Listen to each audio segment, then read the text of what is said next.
Hi, I'm Tracy. And I'm Graham. And together, we're the Flying Fiddies. We are a 50-something couple from Sydney, Australia, and we're on a quest to get to 60 countries by the time we turn 60.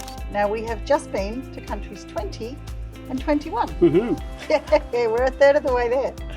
And so those countries were Italy, or in this case, Sicily, and the island of Malta. Both were fabulous countries and we loved them both. But what we want to do in this video is help you decide, if you only had 1 week holiday, whether you should go to Sicily or Malta. Now, it's an interesting choice because each of these areas are quite different. Sicily is a huge area compared to Malta, which is only around about 360 odd square kilometres. So Malta is a little bit easier to get around, but Sicily you can see so much. So it is an interesting challenge. Of course, as usual, I'd recommend you go to both, but time and resources may mean that you can't do that. So let's first talk about our time in Sicily. We based ourselves out of Catania on the east coast of the island and spent a bit of time going to and fro various areas, mainly along the east coast. Yeah, we ventured a little bit into the centre of the island, but we primarily stayed on the east coast, visiting towns there. What was really handy was just grabbing hold of a scooter over a couple of days. The roads were actually pretty good, albeit at times congested. And that gave us the freedom to get out and do what we wanted to do in Sicily. And we felt like real Italians riding scooters around. I think that was one of your bucket list items, wasn't it? It was a bucket list item of mine to ride a scooter around Sicily. I didn't quite get as far around the island as I had originally planned, but that's a story for another day. So driving in Sicily presents a whole lot of different challenges, mainly because all of the road rules appear to be very informal and drivers looking at each other to give each other right of way. But it all works out. Now, I think basing ourselves out of Catania was a really good idea. Yeah, it was a really convenient location to go north, south, west, and visit some of those other towns. And it was a really vibrant, lively city. Of course, it is the capital of Sicily, so it has a fairly large population and plenty of great food and beer. One of the things that Sicilians pride themselves on is their arancini, and I think we ate our fill of arancini over the days that we were there. You can probably see it in my cheeks. The great thing about arancini is I could eat it for breakfast, lunch or dinner. It's so readily available and it's also very, very inexpensive. But you had another favourite as well. I did. It's quite traditional in Sicily to have a brioche bun and pistachio granita for breakfast, which is kind of like having ice cream and sweet bread for breakfast. Now, I do like my sweet things, and that was really delicious. It probably was a little bit too much sugar even for me for breakfast, but it was really good. I wasn't expecting to like it quite as much as I did. Catania is a lovely town. We spent a lot of time just wandering the streets through the old town, through the squares. There's a beautiful, beautiful church there, and also a university. I think Catania just had a really good vibe about it. We felt really comfortable there. Lots of young people. It felt like a university town. So it just had a really great vibe. Great food, restaurants open all hours of the night, people in the square busking. Just a really great place. Now, being in Sicily, there is one huge landmark, and that is Mount Etna. And being in Catania, you couldn't help but stare at Mount Etna every single day. As you may know, Mount Etna is actually an active volcano and it had erupted not long before we got there.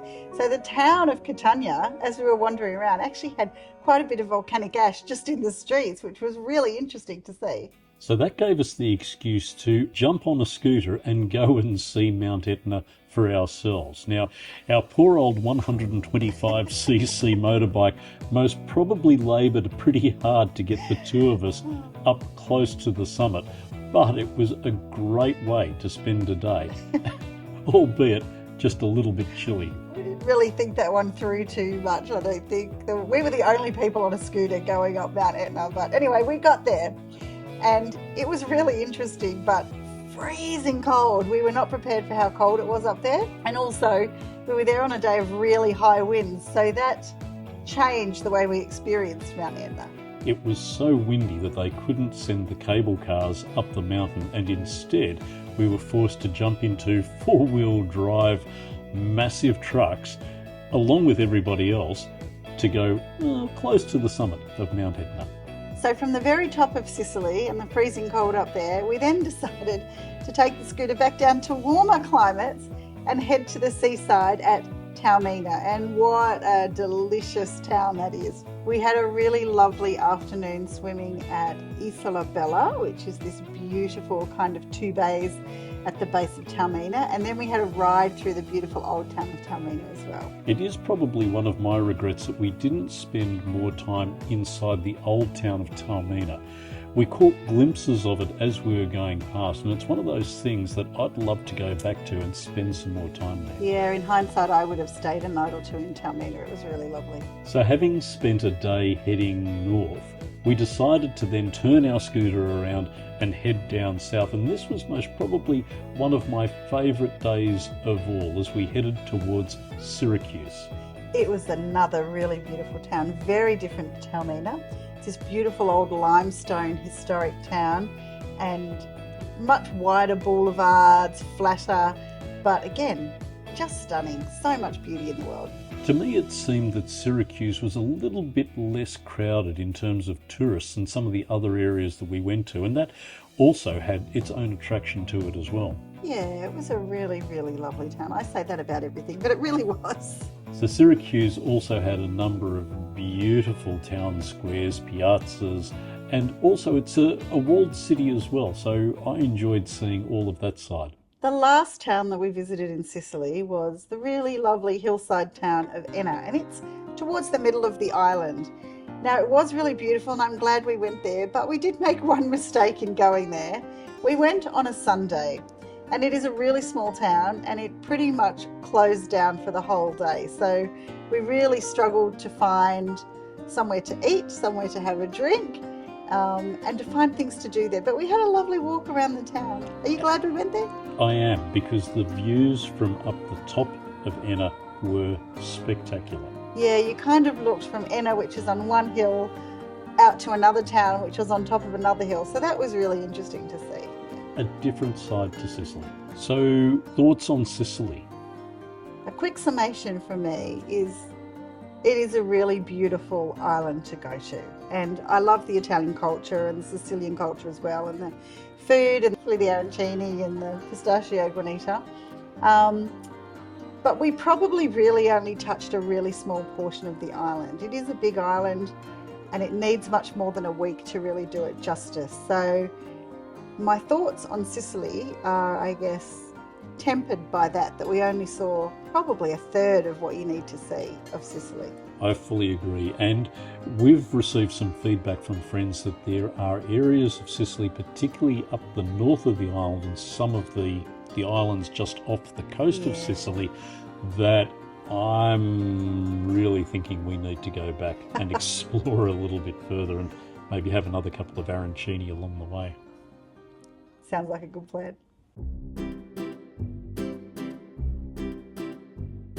So it's time to talk about Malta. What a surprise Malta was for us.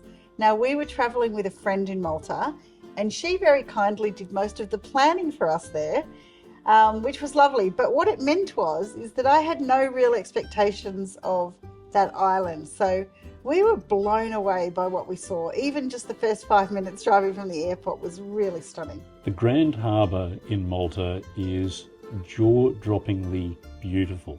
And the cities surrounding that huge harbour, you could spend weeks just walking around. Even though it's a relatively small place, there is a lot to see. So the first part of our Maltese experience was in and around Valletta.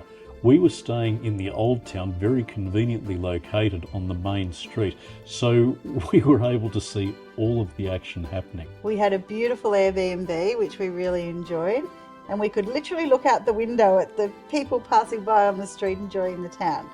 We were able to enjoy a really lovely day on the water there and did a little harbour cruise and went over to the three cities which are on the other side of the harbour.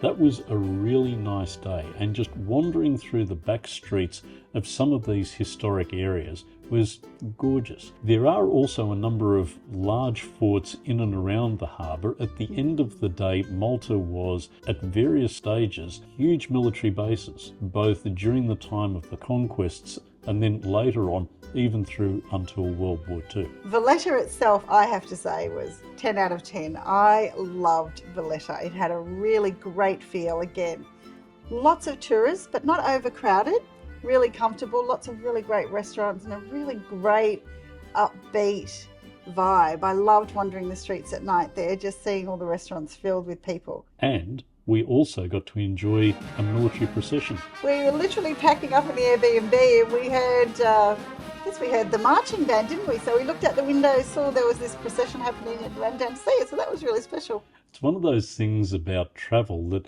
sometimes you don't get all the news, but we were able to take advantage of that and to see a different side to Malta that most probably we wouldn't have expected to be able to see. Now, having spoken about the arancini in Sicily, it is now time to talk about the pastizzis of Malta. And these are 10 out of 10. These things are little crunchy morsels of deliciousness and more cheek-filling fattiness, but absolutely delicious. What a fantastic snack. And I think they cost about 50 cents a piece, so it's really hard to stop at just one. Now, we should say that Malta is actually a series of islands. There's one main one, but further north are another couple of islands, Camino and Gozo. And they really deserve to be explored. So that's why we headed north to stay in a town called Malta so that we could explore those other islands as well. Malaya's an interesting place. I liked it. It was nice. There was a funny church there, wasn't there, that was all lit up a bit like Disneyland from a distance. But it was really, again, it was a really beautiful town. And we had a really fun evening there one night with some really great music at a restaurant. But I think it'd be fair to say that the reason why we wanted to stay in Malta was to be well positioned to go for a bit of a trip on the water. Yeah, so we did 2 trips actually. We did one day trip around the island of Camino where we got to do lots of really great swimming and we go into all these little caves, and the water around this island is crystal turquoise clear. And again, that was not something that I was expecting from Malta. I don't know why, but I just wasn't. It was incredible. And unbeknownst to us, it's actually a really big diving place because there's a lot of caves under the island, so it's a really big dive centres there as well. The other area that we went to was the island of Gozo. Now, we didn't have the best weather that day, but it didn't detract from the enjoyment of walking around some of the major areas on the island. We had a bit of rain that day, which probably changed our plans then, but we still got to see the old castle and had a really good wet walk around the top of that. And then we had a walk through the old town. Our original plan was to go and see some of the beaches, but it just wasn't really feasible with that weather. But instead, we spent the afternoon in a really nice little, I wouldn't call it a pub, it was almost like a little French bistro, wasn't it? But having a couple of lovely beers. Nice beers, a couple of wines with our friends that we were there with. It was a really special afternoon. So, Malta. Malta was incredible. And I do not know why more people aren't going there, talking about it. I mean, there were lots of tourists, but it's just not something that I see online or see it written about or spoken about. And I really think it should be. It is just a little pocket rocket of a place to visit. It's small, it's compact, easy to get around, good public transport, and absolutely stunning. I loved it. 10 out of 10. So how are we going to wrap all of that together? If you had a choice between the two? If I only had a week's holiday, Malta, without a doubt. Sicily was beautiful, don't get me wrong if there's any Sicilians watching. I really loved your island and I would love to go back, but I want more time there to really experience it and to see the other side of the island. If you've only got a week, Malta really has it all, and good food, beautiful historic towns, stunning architecture, beautiful water, great beaches, just chef's kiss, 10 out of 10. I'd go back to both. So stick around, don't forget to click like, subscribe to our channel. Leave us a comment, tell us if you've been to both, ask us questions, we really want to hear from you. But it is now time to fly.